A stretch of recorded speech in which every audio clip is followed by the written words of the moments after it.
Mas cai, ela sabe que teve uma época aí para trás, resolvi meu agora problema na melhorou padaria. muito. Pois é, mas e Teve uma época gordura? Mas e a alimentação, a qualidade? A alimentação? Olha, a qualidade de comida é o seguinte, macarrão eu quase não como. Mas coisa gordurosa, Gordurosa? fritura. Não é constante não. De vez em quando eu como uma costeirinha de porco, mas não é aquela coisa não. É igual o problema do doce. Eu tenho doce. Mas o doce dietético? Não, eu tenho comum. Come? Comum. Porque eles falam quando a glicemia cai, porque muitas das vezes você alimenta, mas não resolve nada. E eles mesmo, o médico já me falou que tem que pôr uma colherzinha, um negocinho de açúcar na boca. Eu geralmente quase não põe açúcar, eu como um pedacinho de doce. Não é aquele negócio de estar comendo doce todo dia. Não é uma barra de doce de goiabá. Pois deixa eu levar mais, esclarece pra gente, porque assim, o que fica para as pessoas é que quem tem diabetes não pode comer doce de jeito nenhum. Na verdade, hoje, dentro de uma alimentação balanceada, a gente pode ter uma alimentação muito próxima do indivíduo sem diabetes, né? Esse episódio que ele está comentando é uma hipoglicemia, que é um sintoma da glicose baixa. Outra coisa que a gente pode concluir aqui da história dele, né? Mensurar a glicemia no tipo 2 não é igual ao do tipo 1. O tipo 1 tem que ser mais frequente.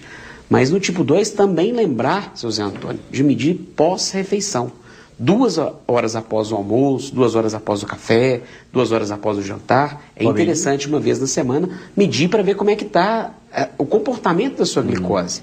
Tá? Tem um outro exame muito importante, Roberto, que é chamado glicohemoglobina. Esse a gente tem que fazer no sangue, né, no sangue arterial, colher o exame, ele mede a glicemia nos últimos 3 meses. E esse exame tem que estar abaixo de 7, para a gente evitar as complicações. Então é uma média da glicemia nos últimos 3 a 4 meses. Então não adianta ficar medindo a glicose só em jejum. Por isso que muita gente não sabe que é diabético, porque só vai lá e mede em jejum. Às vezes o jejum está ótimo, por quê? O próprio nome diz, está em jejum. Durante a noite ele não comeu nada. Mas e depois da refeição? Então, para a pessoa, para ela saber se ela é diabética ou não, ela tem que fazer exame de glicemia e tira o sangue, Tira o sangue em jejum e 2 horas após a refeição. Então, a primeira coisa que altera é a glicose após a refeição. Estou falando no diabético do tipo 2. Sim. Tá? Então, sempre medir a glicemia 2 horas após a refeição. Aquela pessoa que está na dúvida, não sei se eu sou diabética ou não, faça a glicemia pós-almoço, para a gente ver como que está essa variação da glicose. E quem você aconselha que deve fazer esse exame? Essas pessoas que têm a cintura abdominal, no caso da mulher, com mais de 80 centímetros, tá? Então a cintura que a gente chama de obesidade tipo maçã, que é a obesidade androide, homens que têm a cintura com mais de 90 centímetros, homens que têm um sinal no pescoço, homens e mulheres, que a gente chama de acantose nigricans. Que é isso? Fica parecendo um macuco, a gente que é do interior, parecendo uma sujeirinha, né, na pele, na região da axila e na região do pescoço. Então, meio marronzinho. Meio marronzinho, isso. Né, fica parecendo é um aspecto, parecendo uma teia de aranha. Então, pessoas que têm isso têm uma resistência à insulina. Pessoas que têm aumento do colesterol. Pessoas que têm hipertensão. Quem está com colesterol em dia, não há possibilidade dela ser diabética? Não, pode ser que sim. Não tem, tem a relação da síndrome metabólica. Mas isso não exclui. A pessoa pode ter aumento da glicose, pode ter um colesterol normal. Tá? Então, pessoas que têm a cintura abdominal, que nós comentamos, colesterol, hipertensão, história familiar. Né? E que tem qualquer tipo desses sintomas que nós falamos aqui. Sede demais, bebendo muita água, emagrecendo, alimentando muita fome, né? Um cansaço inexplicável, igual ele comentou, né? Um sono que toda hora acorda durante a noite, vai ao banheiro, volta, toma água. Faça o exame da glicose. E aquelas mulheres que tiveram crianças muito grandes ou tiveram abortos de repetição, pensar no diabetes também. Porque, Débora, você foi fazer nutrição, você é nutricionista, por conta do diabetes, né?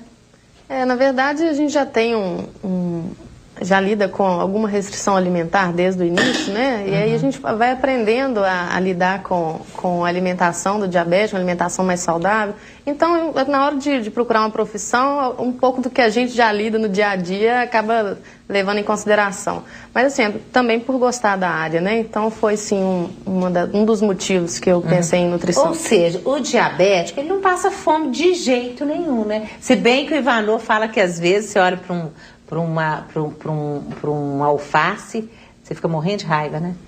Na verdade, eu me dou muito bem com a alimentação, porque eu não tenho esse desejo, essa coisa insaciável por alimentos. Eu me dou muito bem, eu dou muito bem com saladas, frutas. Pois é, mas às vezes quando você não tem... por prazer, mas tem uns dias que você queria pular aquele dia. Mas a gente lida com isso numa boa, com bom humor. Acho que o segredo para o diabetes é a alimentação balanceada, mas o exercício físico é fundamental. É fundamental. E é para todo mundo, né, gente? Todos os programas que a gente fala aqui, exercício qual a causa? físico. Sedentarismo. A pessoa tem que movimentar, né? Mas aí fala da alimentação. Bom, hoje em dia a gente já, as dicas, né, de alimentação que a gente dá normalmente, a gente sempre pede para os pacientes já ter primeiro uma base, né, de alimentação saudável, realmente diminuir açúcar, gorduras, mas hoje o tratamento nutricional do diabetes ele não está pautado mais nas proibições. Hoje qualquer alimento pode ser consumido, sendo que seja substituído por algum outro alimento e que não seja frequente, né, o uso de açúcar. Por exemplo, se você substituir um carboidrato pelo outro, por exemplo, aquela história do pão pelos biscoitos, ou a batata pelo arroz, macarrão, isso tudo já é uma substituição de carboidrato, que hoje a gente já chama de contagem de carboidratos. Isso é fundamental, né? É fundamental. A gente não tem só o açúcar dos alimentos, ele não está só no doce, ele está na fruta, ele está no leite, ele está no amido do pão, do arroz, do feijão, do macarrão. Então tudo isso vira glicose no organismo. Por exemplo, um copão de suco de laranja não é uma boa, né? Isso, o copo de suco de laranja ele tem em torno de 1 colher de sopa e meia de açúcar em frutose, que é o açúcar da fruta, né? Em torno de 22 gramas de carboidrato, um copo pequeno de suco natural. Então, a gente pode substituir, às vezes, um alimento que tem açúcar por um outro que você já estava usando. Num dia não frequente, né? Não sendo uma coisa que é todos os dias uso de açúcar, para não ter a base da alimentação saudável. Por exemplo, o pão, 28 gramas de carboidrato, substitui uma fatia de bolo, que também tem em torno de 28 gramas de carboidrato. Então, mesmo que tenha açúcar.